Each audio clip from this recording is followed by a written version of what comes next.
आपण बघतो सुसंगती सदा घडो आणि सुजन वाक्य कानी पडो. संगत, संगत म्हणजे सोबत. माणसाची सोबत जशी असेल तसं त्याचं व्यक्तिमत्व घडत असतं. संगत चांगली पाहिजे. म्हणून मला एक चांगलं वाक्य आठवतंय. ते वाक्य असं आहे, पाण्याचा एक थेंब चिखलात पडला तर त्याचा चिखल होतो. चिखलातनं तो थेंब बाहेर काढता येणार नाही, चिखलासारखाच होतो. थेंब तोच आहे, पण आता तो थेंब पडलाय तापलेल्या तव्यावर.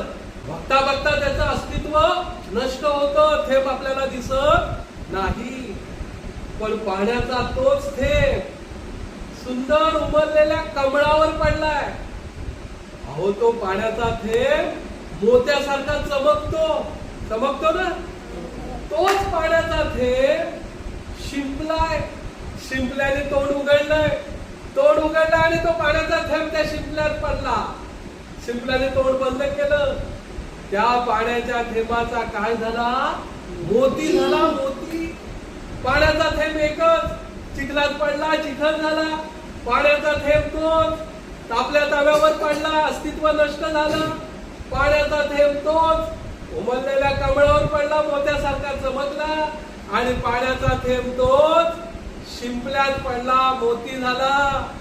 मुलांनो, आपल्याला चिखलात पडून चिखल व्हायचंय? आपल्याला तापल्या तव्यावर पडून अस्तित्व नष्ट करायचं आहे की आपल्याला कमळावर पडून मोत्यासारखं चमकायचं आहे? हो. आणि त्यातल्या त्यात सगळ्यात जास्त व्हायचं असेल तर शिंपल्यात जाऊन काय व्हायचं आहे? मोती व्हायचं आहे, मोती. आपल्याला मोती बनायचं आहे स्वतःला, आपल्याला चांगलं बनवायचं आहे स्वतःला, आपल्याला मोठं व्हायचं आहे, मोठं बनवून दाखवायचं आहे.